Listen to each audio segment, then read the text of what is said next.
Paschim Bangal ലോക്ഭവനിലേക്ക് Tamil Nadu governor ആർ.എൻ. Ravi എത്തുമ്പോൾ India ഉറ്റുനോക്കുന്നത് ഒരു പഴയ ജെയിംസ് ബോണ്ട് കഥയുടെ പുനരാവിഷ്കാരത്തിനാണ്.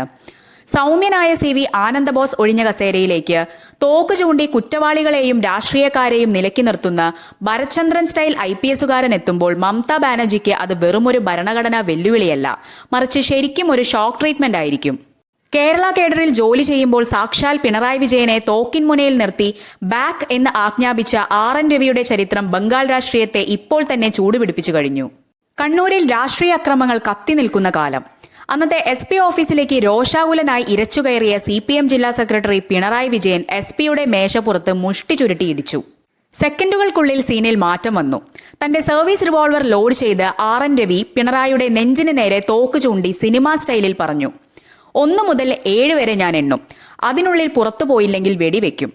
1, 2, 3 എണ്ണൽ തുടർന്നതോടെ പിണറായിക്ക് പിൻവാങ്ങേണ്ടി വന്നുവെന്നാണ് അന്നത്തെ പോലീസ് വൃത്തങ്ങൾക്കിടയിലെ സംസാരം. മിന്നൽ രവി എന്നും തോക്ക് രവി എന്നും പേരുവീണ ആ ഉദ്യോഗസ്ഥന്റെ കരുത്ത് അന്ന് കേരളം തിരിച്ചറിഞ്ഞതാണ്.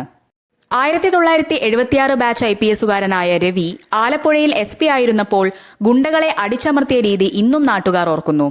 ഗുണ്ടകളെ തല്ലിച്ചതച്ച് പോലീസ് ജീപ്പിന് മുകളിൽ കെട്ടിയിരുത്തി നഗരം ചുറ്റിച്ച അദ്ദേഹത്തിന്റെ ശൈലി കണ്ടാണ് ലോഹിതദാസ് കൗരവർ എന്ന സിനിമയിലെ വിഷ്ണുവർദ്ധന്റെ പോലീസ് കഥാപാത്രത്തെ സൃഷ്ടിച്ചതെന്ന് പറയപ്പെടുന്നു. നിയമം കയ്യിലെടുക്കുന്നവരോട് കണ്ണിന് കണ്ണ് പല്ലിന് പല്ല് എന്നതായിരുന്നു അദ്ദേഹത്തിന്റെ നയം. രാഷ്ട്രീയക്കാരുടെ ശുപാർശകൾക്ക് തന്റെ ഓഫീസിൽ സ്ഥാനമില്ലെന്ന് അദ്ദേഹം പ്രവൃത്തിയിലൂടെ തെളിയിച്ചു. ദേശീയ സുരക്ഷാ ഉപദേഷ്ടാവ് അജിത് ഡോവലിന്റെ അടുത്ത സുഹൃത്തും അതേ പാതയിൽ വളർന്നയാളുമാണ് രവി. IB-യിലും CBI-യിലും മികച്ച സേവനം അനുഷ്ഠിച്ച അദ്ദേഹം നാഗാ സമാധാന ചർച്ചകളിൽ കേന്ദ്രത്തിന്റെ വിശ്വസ്തനായ ഇടനിലക്കാരനായിരുന്നു.